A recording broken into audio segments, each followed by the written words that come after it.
ಅದರಿಂದ ಮಾನ್ಯ ಅಧ್ಯಕ್ಷರೇ, ಪ್ರಜಾಪ್ರಭುತ್ವದ ವ್ಯವಸ್ಥೆಯಲ್ಲಿ ಸ್ಟ್ರಾಂಗ್ ವಿರೋಧ ಪಕ್ಷ ಇರಬೇಕು ಅನ್ನೋದು ನಾನು. ಆದ್ರೆ ಆಪರೇಷನ್ ಕಮಲ ಮಾಡಬಾರ್ದು. ಸ್ಟ್ರಾಂಗ್ ವಿರೋಧ ಪಕ್ಷ ಇರಬೇಕು ಅಂತ ಅನ್ನೋದ್ರಲ್ಲಿ ನಂಬಿಕೆ ಇಟ್ಕೊಂಡಿರೋರು ನಾನು. ಯಾವಾಗ ಸ್ಟ್ರಾಂಗ್ ಅಪೋಸಿಷನ್ ಇರ್ತದೆ ಆಗ ರೂಲಿಂಗ್ ಪಾರ್ಟಿ ಇನ್ನೂ ಹೆಚ್ಚು ಎಚ್ಚರಿಕೆಯಿಂದ ಇರಲಿಕ್ಕೆ ಸಾಧ್ಯ. ಅದಕ್ಕೋಸ್ಕರ ಈಗ ಇಂಗ್ಲೆಂಡ್ ನಲ್ಲಿ ಕನ್ಸರ್ವೇಟಿವ್ ಪಾರ್ಟಿ ಮತ್ತೆ ಲೇಬರ್ ಪಾರ್ಟಿ ಮತ್ತು ಕನ್ಸರ್ವೇಟಿವ್ ಪಾರ್ಟಿ ಒಂದು 10 ಸೀಟ್ ಹೆಚ್ಚು ಕಡಿಮೆ ಇರ್ತವೆ. 10 ಸೀಟ್ ಕಡಿಮೆ ಇರ್ತವೆ. ಅದಕ್ಕೋಸ್ಕರ ಡೆಮಾಕ್ರಸಿ ಸಕ್ಸಸ್ ಆಗಿದೆ ಅಂತ ಹೇಳ್ತಾರೆ. ನಮ್ಮಲ್ಲೂ ಡೆಮಾಕ್ರಸಿ ಸಕ್ಸಸ್ ಆಗ್ಬೇಕಲ್ವಾ? ಸಂವಿಧಾನ ಬಂದು ಇದು 75ನೇ ವರ್ಷ. ಸಂವಿಧಾನ ಬಂದು 75 ವರ್ಷ ಆದ್ರೂ ಕೂಡ ಇವತ್ತು ಆರ್ಥಿಕ ಅಸಮಾನತೆ, ಸಾಮಾಜಿಕ ಅಸಮಾನತೆ ಇದೆಯಲ್ಲ ಸಮಾಜದಲ್ಲಿ. ಸಂವಿಧಾನನೇ ನಮ್ಮ ಧರ್ಮ. ಸಂವಿಧಾನ ಏನ್ ಹೇಳ್ತದೆ ಅದರ ಪ್ರಕಾರ ನಡ್ಕೋಬೇಕು. ಸಂವಿಧಾನದ ಉದ್ದೇಶಗಳನ್ನ ಈಡೇರಿಸ್ತಕ್ಕಂಥದ್ದೇ ಒಂದು ಸರ್ಕಾರದ ಕರ್ತವ್ಯ. ಅದಕ್ಕೋಸ್ಕರ ನಾವು ಸಂವಿಧಾನ ಮಾಡ್ಕೊಂಡಿದ್ದೀವಿ. ನಮಗೆ ಬೇಕಾದಂತ ಸಂವಿಧಾನ ಮಾಡ್ಕೊಂಡಿದ್ದೀವಿ. ಈ ದೇಶದ ಸಾಮಾಜಿಕ ಪರಿಸ್ಥಿತಿ, ಆರ್ಥಿಕ ಪರಿಸ್ಥಿತಿ, ರಾಜಕೀಯ ಪರಿಸ್ಥಿತಿ ಇವೆಲ್ಲವನ್ನು ಕೂಡ ಅಭ್ಯಾಸ ಮಾಡಿ ಬಾಬಾ ಸಾಹೇಬ್ ಅಂಬೇಡ್ಕರ್ ಅವರು ನಮಗೆ ಇಂಥ ಒಂದು ಶ್ರೇಷ್ಠ ಸಂವಿಧಾನವನ್ನ ಕೊಟ್ಟಿದ್ದಾರೆ. ಅದು ಜಾರಿಗೆ ಬಂದು 75ನೇ ವರ್ಷ ಈಗ ನಡೀತಾ ಇದೆ. ಈ 75 ವರ್ಷಗಳಲ್ಲಿ ನಾವು ಏನಾಗಿದ್ದೀವಿ, ಎಲ್ಲಿದ್ದೀವಿ, ಏನಾಗಬೇಕು, ಈ ಸಮಾಜ ಏನಾಗಿದೆ, ಏನಾಗಬೇಕು, ಎಲ್ಲಿಗೆ ಹೋಗ್ಬೇಕು, ಇದಾಗಬೇಕಲ್ಲ. ಬಾಬಾ ಸಾಹೇಬ್ ಅಂಬೇಡ್ಕರ್ ಈ ಒಂದು ಮಾತನ್ನ ಹೇಳಲಿಕ್ಕೆ ಬಯಸ್ತಾ ಇದ್ದೀನಿ ಮಾನ್ಯ ಸಭಾಧ್ಯಕ್ಷರೇ. ಬಾಬಾ ಸಾಹೇಬ್ ಅಂಬೇಡ್ಕರ್ ಅವರು ನವೆಂಬರ್ 25, 1949 ನವೆಂಬರ್ 25, 1949 ಕಾನ್ಸ್ಟಿಟ್ಯೂಂಟ್ ಅಸೆಂಬ್ಲಿನಲ್ಲಿ ಬಾಬಾ ಸಾಹೇಬ್ ಅಂಬೇಡ್ಕರ್ ಅವರು ಮಾಡಿರ್ತಕ್ಕಂಥ ಕೊನೆ ಭಾಷಣ. It's an historical speech. ಅವರು ಕನ್ಕ್ಲೂಡಿಂಗ್ ಸ್ಪೀಚ್ ಅಂತಂದ್ರೆ ಸಂವಿಧಾನ ಅಂಗೀಕಾರ ಆಗೋದಕ್ಕಿಂತ ಒಂದಿನ ಮುಂಚಿತವಾಗಿ ನವೆಂಬರ್ 26 ಅಂಗೀಕಾರ ಆಗ್ತದೆ 49ನೇ ಇಸ್ವಿ. 25ನೇ ತಾರೀಕು ಭಾಷಣ ಮಾಡ್ತಾರೆ ಕಾನ್ಸ್ಟಿಟ್ಯೂಂಟ್ ಅಸೆಂಬ್ಲಿನಲ್ಲಿ. ಅವ್ರು ಏನ್ ಹೇಳ್ತಾರೆ ಅಂತಂದ್ರೆ 1950ನೇ ಇಸ್ವಿ ಜನವರಿ 26ನೇ ತಾರೀಕಿನಿಂದ ಸಂವಿಧಾನ ಜಾರಿಗೆ ಬರ್ತದೆ. ಆ ದಿನ ನಾವು ಜನವರಿ 26, 1950ನೇ ಇಸ್ವಿ ಅವತ್ತು ವೈರುಧ್ಯತೆ ಇರ್ತಕ್ಕಂಥ ಸಮಾಜಕ್ಕೆ ಕಾಲಿಡ್ತಾ ಇದ್ದೀವಿ.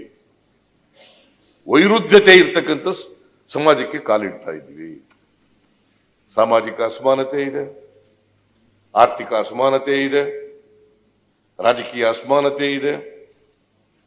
ಜಾತಿ ವ್ಯವಸ್ಥೆಯಿಂದ ಈ ಅಸಮಾನತೆಗಳು ನಿರ್ಮಾಣ ಆಗಿದ್ದಾವೆ. ಈ ಅಸಮಾನತೆಗಳನ್ನ ತೊಡೆದಾಕ್ತಕ್ಕಂಥದ್ದು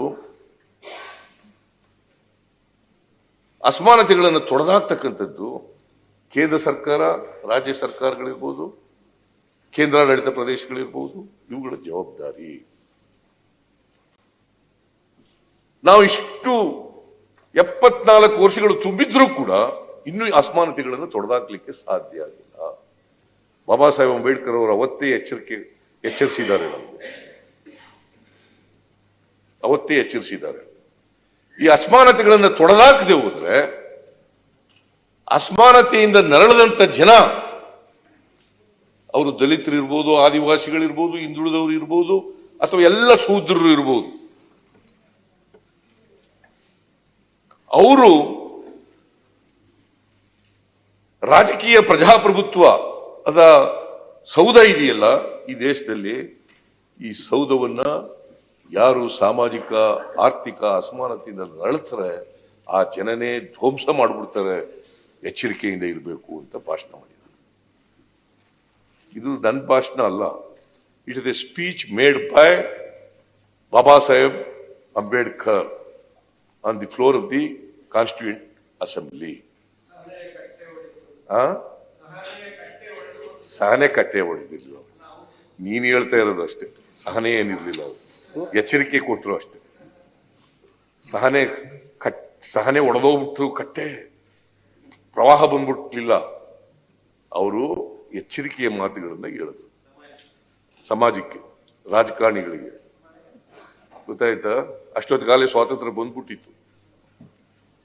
ಆಗಸ್ಟ್ 15, 1947 ಸ್ವಾತಂತ್ರ್ಯ ಬಂತಲ್ಲ. ಇವ್ರು ಹೇಳಿದ್ದು ನವೆಂಬರ್ 25, 1949.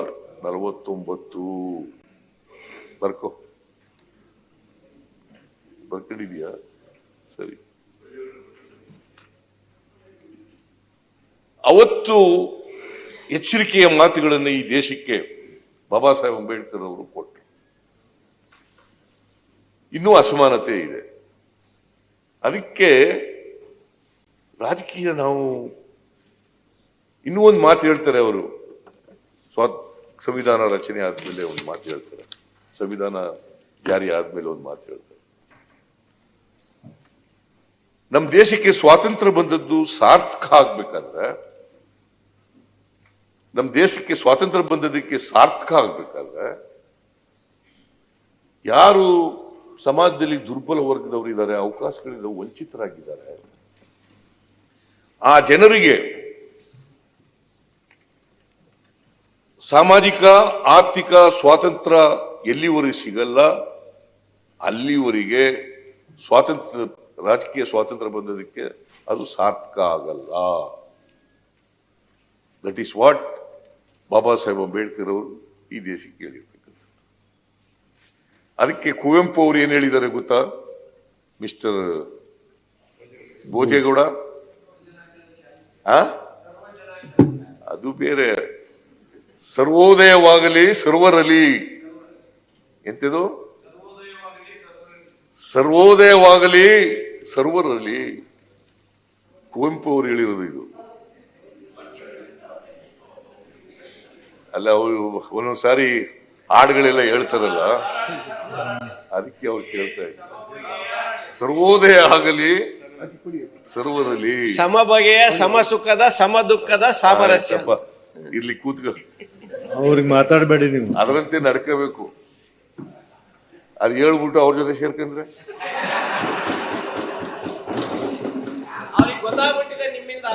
ಅಲ್ಲ, ಅವ್ರಿಗೆ ಏನಾಗಿದೆ? ಆಯ್ತಪ್ಪ, ನಮ್ ಜೊತೆ ಇದು ಆಗಲ್ಲ ಅಂತ ಗೊತ್ತಾಯ್ತಲ್ಲ. ಏನಾಗಿದೆ? ಅದಕ್ಕೆ JDS ಅಲ್ಲ, JDS ಅಲ್ಲ, ಸೆಕ್ಯುಲರ್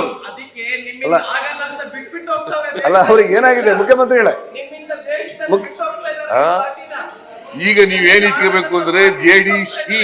ಈಗ JDC ಸಭಾಪತಿ ಅವರೇ, ಮುಖ್ಯಮಂತ್ರಿಗಳ ಕೇಳಿ, ಅವ್ರು ಯಾಕೆ ಈ ಕಡೆ ಬಂದಿದ್ದಾರೆ ಅಂದ್ರೆ, ನೋಡಿ, ಪುನಃ ನೀವು ಬಾಯಲ್ಲಿ ಮಾತ್ರ ಅಂಬೇಡ್ಕರ್ ಬಗ್ಗೆ ಹೇಳ್ತೀರಿ, ದಿಲ್ಲಿಯಲ್ಲಿ ಅವರ ಅಂತ್ಯಕ್ರಿಯೆ ಮಾಡ್ಲಿಕ್ಕೆ ಜಾಗ ಕೂಡ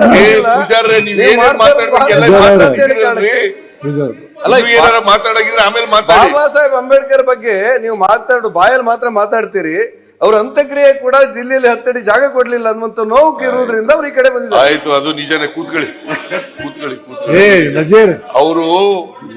ಅವರು ಕಾಂಗ್ರೆಸ್ ನಲ್ಲಿ ಇರ್ಲಿಲ್ಲ, ರಿಪಬ್ಲಿಕನ್ ಪಾರ್ಟಿನಲ್ಲಿ ಇದ್ದದ್ದು. ಅವರು ಎಲ್ಲಾಗಿದ್ರು ಕೂಡ ಅವರು ರಾಷ್ಟ್ರೀಯ ಸಂವಿಧಾನ ಬರೆದವರು. ನಮೋ ನಮೋಹ. ಕೂತ್ಕೊಳ್ಳಿ. ಸಂವಿಧಾನ ಬರೆದ್ರಲ್ಲ, ಇಂಥ ಸಂವಿಧಾನ ಬರ್ಕೊಟ್ರಲ್ಲ. ನಾವು ನೀವೆಲ್ಲ, ನಾನು ಶೂದ್ರ, ನೀವು ಶೂದ್ರರು. ಹೌದು. ರವಿಕುಮಾರ್ನು ಶೂದ್ರ. ಹೌದು. ನಿಮ್ಗೆ ಯಾಕ್ರಿ ಇವೆಲ್ಲ? ಅಲ್ಲ, ನಾನು ಹೇಳಿದೆ, ನಾವು ಶೂದ್ರರು, ನೀವು ಶೂದ್ರರು, ರವಿಕುಮಾರ್ ಶೂದ್ರ. ಬಾಬಾ ಸಾಹೇಬ್ ಅಂಬೇಡ್ಕರ್ ಕೊಟ್ಟಿರುವ ಸಂವಿಧಾನದಲ್ಲಿ ನಾವೆಲ್ಲ ಇಲ್ಲಿ ಇದ್ದೇವೆ ಅಂತ ಪುಣ್ಯಾತ್ಮ 10 ಅಡಿ ಜಾಗ ಕಾಂಗ್ರೆಸ್ ಪಕ್ಷ ಕೊಡಬೇಕಾಗಿತ್ತು. ಅದೇ ಸಂವಿಧಾನ ಚೇಂಜ್ ಮಾಡ್ತೀವಿ ಅಂತ ಹೇಳ್ತಾ ಇದ್ರು ತಾವು. ಅದೆಲ್ಲ ನಿಮ್ ಸೃಷ್ಟಿ. ಅದೇ ಸಂವಿಧಾನ ಚೇಂಜ್ ಮಾಡ್ತೀವಿ ಅಂತ ಹೇಳ್ತಾ ಇದ್ರು. ಸೃಷ್ಟಿ ಅದು. ನೀವೇ ಸೃಷ್ಟಿ ಅಂದೆ ಕೂಡಪ್ಪ. ಇವರ ಮುಖ್ಯಮಂತ್ರಿ ಮಾತಾಡೋ ಹೇಳ್ಬಾರ್ದು. ನೋಡಿ ಕೂತ್ಕೊಳ್ಳಿ ಮುಖ್ಯಮಂತ್ರಿಗಳು ಸಂತೋಷ್. ಮಾತಾಡ್ತಾರೆ ಯಾಕೆ ಮಾನ್ಯ ಅಧ್ಯಕ್ಷ ನ್ಯೂಸ್ ಫಸ್ಟ್ ನಿರ್ಭೀತಿಯಿಂದ ನಿಮ್ಮ ಪರವಾಗಿ.